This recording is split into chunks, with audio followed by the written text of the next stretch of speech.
business. Let us discuss.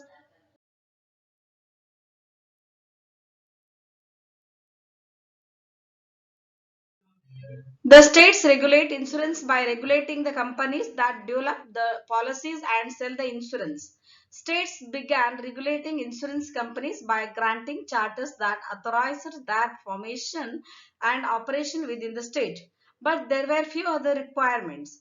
As the insurance industry grew, states started creating commissions that had oversight of the industry.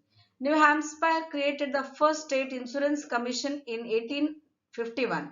In 1859, New York created a separate agency that could license insurers and their agents and could also conduct investigations. Nowadays, every state has an insurance department that monitors and regulates insurance within the state.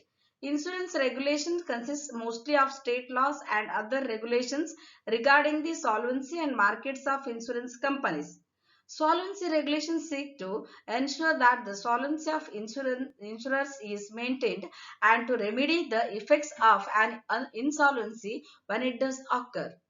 Market regulations seek to ensure the fair treatment of holders to prevent discrimination and dubious claim practices and to regulate advertising and other marketing undertaking, claims payment, rates charged, and insurance policies. States also prohibit unfair or deceptive procedures when selling policies, settling claims, and other procedures. What are the purpose of insurance regulation? The main purpose of insurance regulation is to maintain insurer solvency, protect consumers, make insurance available to people who, because they are poor risks, might otherwise be unable to get it, regulate premium rates, etc. The state has an interest in maintaining insurer solvency because people can encounter financial difficulties if an insurer becomes insolvent and is unable to pay claims. The main methods to protect consumers includes ensuring that insurance agents and brokers do not misrepresent their products, that contracts are readily comprehensible to most consumers, and that insurance policies have specific provisions. Otherwise, it would be very difficult to compare different policies. There are specific terms that denote the relationship of the state in which insurance is sold, the location of the insurance company, and where it is licensed to do business. Domestic insurance is insurance provided within a state by an insurer domiciled or chartered in that state. Foreign insurance is insurance provided by an insurer domiciled in a state other than where the policy is purchased or where the coverage is provided. Alien insurance is an insurance domiciled outside the United States. Admitted insurance is licensed by the state in which it is purchased, and can the insurer can be either domestic or foreign. Non-admitted insurance is provided by an insurer who is not licensed to do business within the state. Surplus lines insurance is non-admitted insurance that is purchased through a surplus lines broker. Foreign and alien insurance companies are generally licensed to do business in the states in which they sell insurance, but if they are not, then they must sell their policies through a surplus lines broker as a non-admitted insurer. Indeed, non-admitted insurers are almost always foreign or alien companies, since domestic insurers are licensed in their state of domicile. Non-admitted insurance can only be purchased through a surplus lines broker, and the broker can only sell non-admitted insurance if there are no admitted insurance policies that provide comparable coverage. A surplus lines broker is required to so that the state can regulate and broker.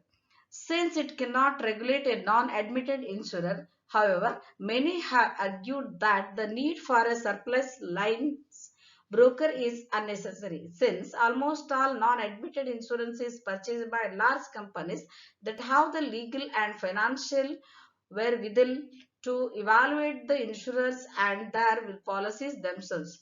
Almost all consumer policies are admitted insurance. Insurance companies selling insurance within a state must usually be licensed by the state. When an insurance company seeks a license, the insurance commissioner of the state will determine whether the owners of the insurance company are competent and experienced, and that the insurance company has the statutory amount of capital to settle potential claims and to maintain solvency.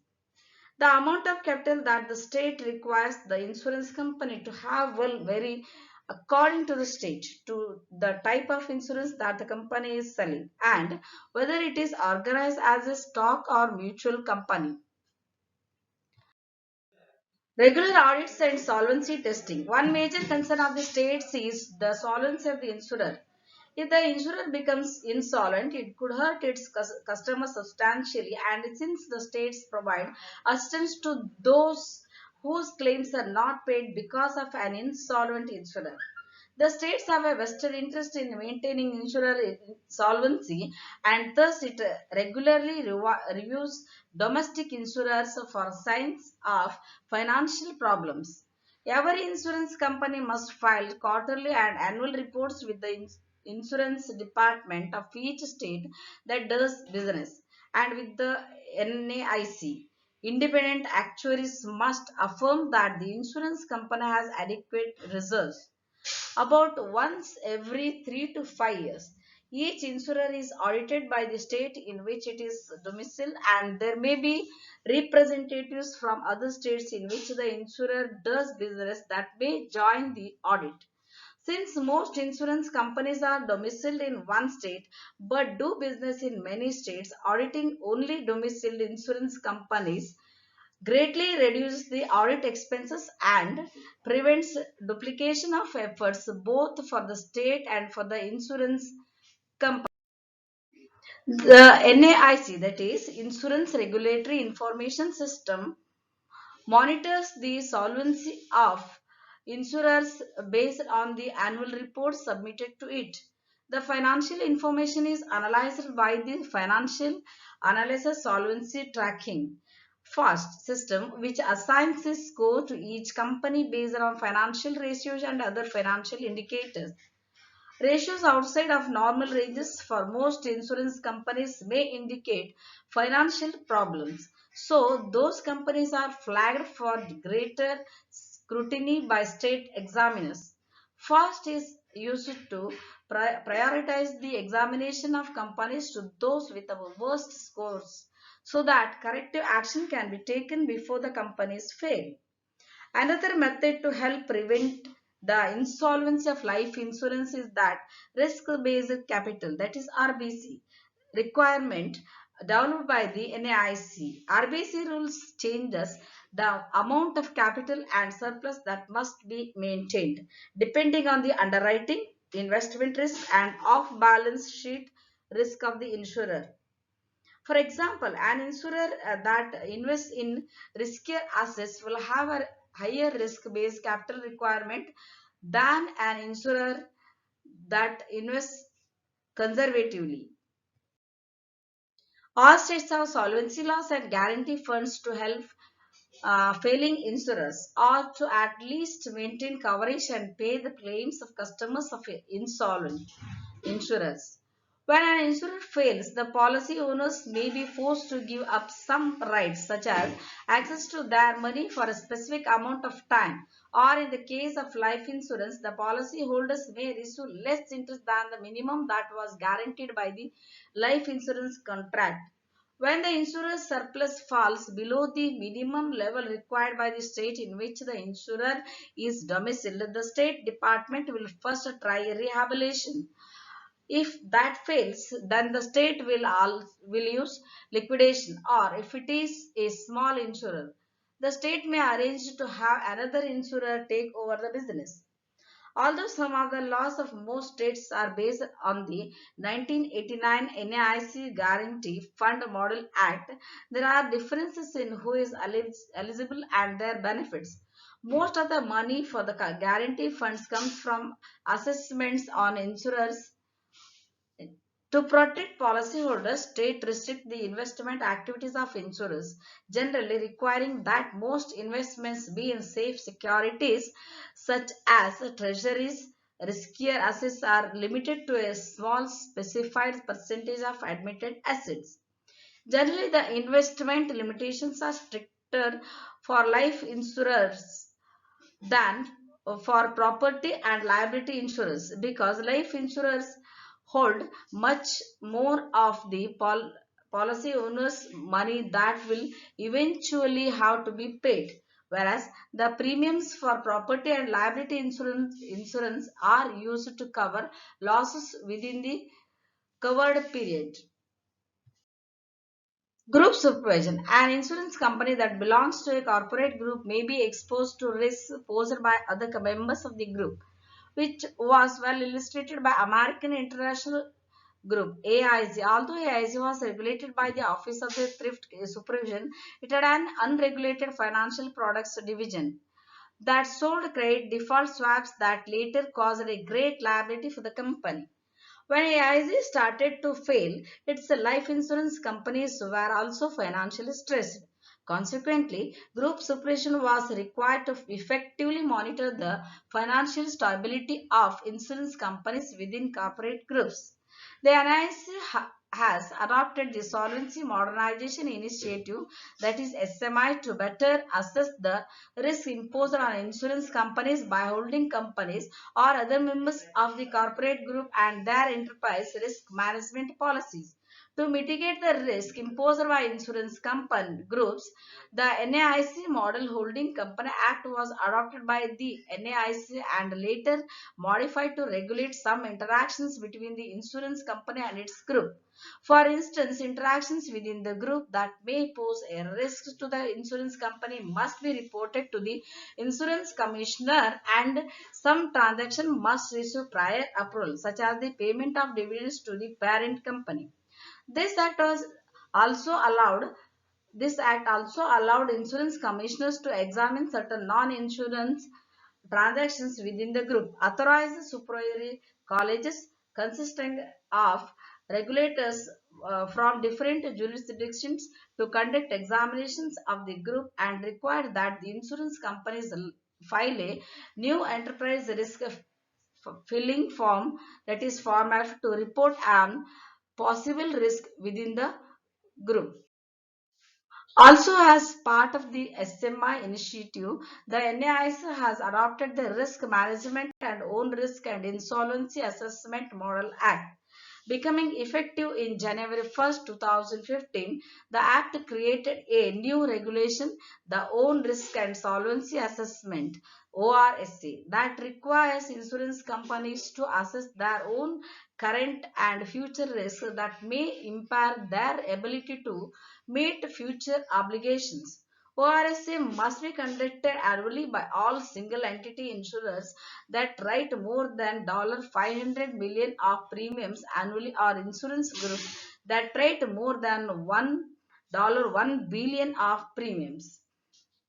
Insurance companies are required to document their assessment of their current and future solvency, document the process and the results of their procedures, and provide an annual ORSA summary report to the insurance commissioner, and, if requested, to the insurance commissioner of the domiciliary state. All states are expected to enact this regulatory framework by the end of 2007. Insolvency. If a company is on a shaky financial foundation, then the insurance commissioner will often try to correct the issue confidentially.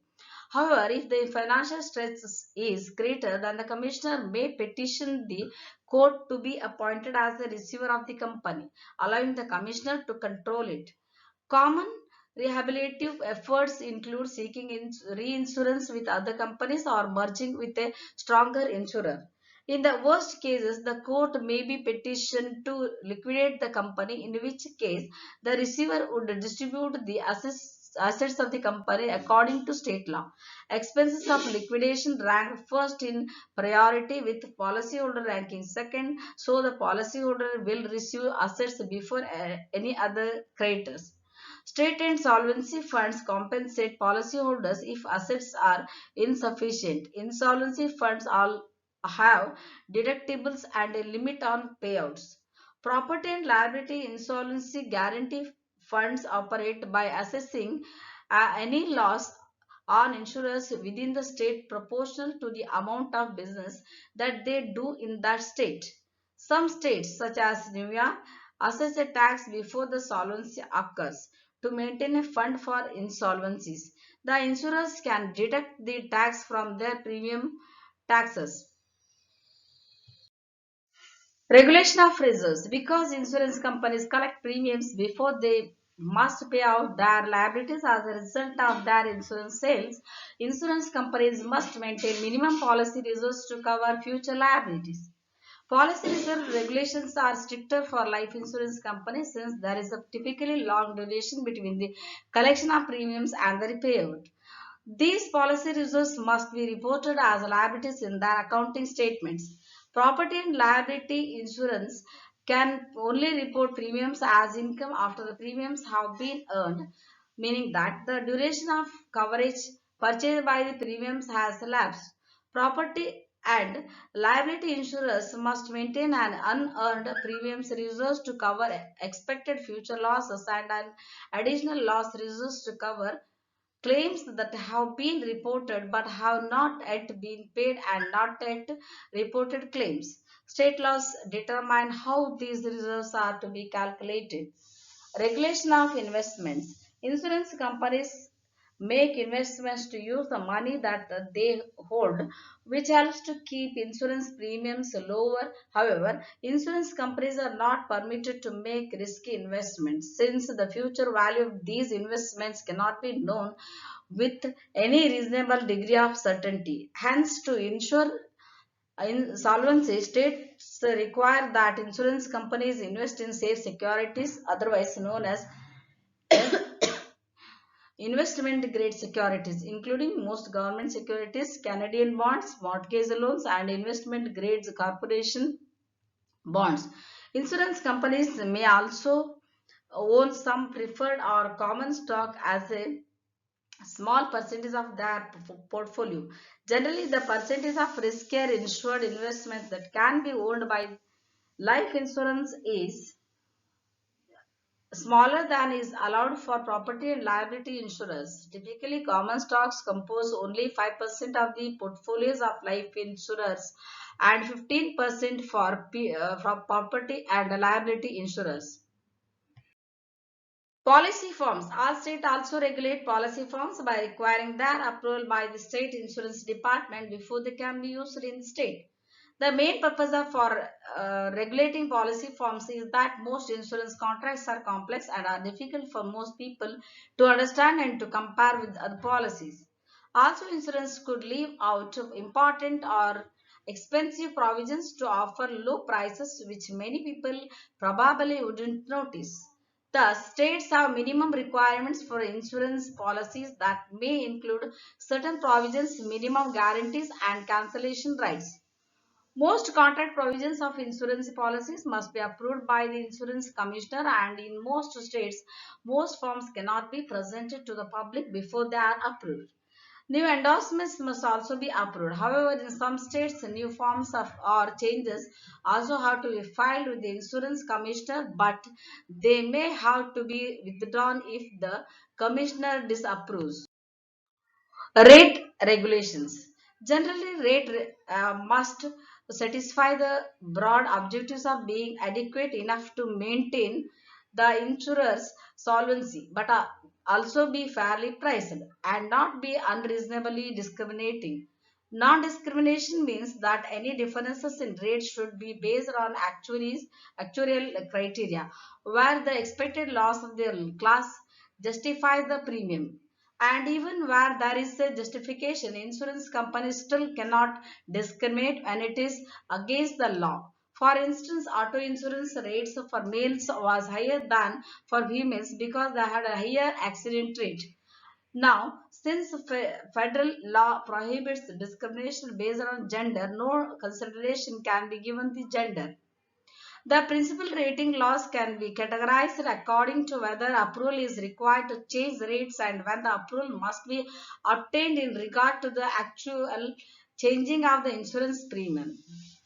Prior approval laws, file and use laws, flex rating laws and open competition laws must state use more than one type of rating law for different lines of insurance.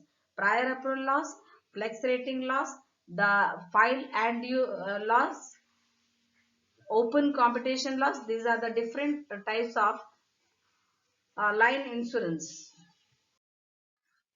Residual risk pools.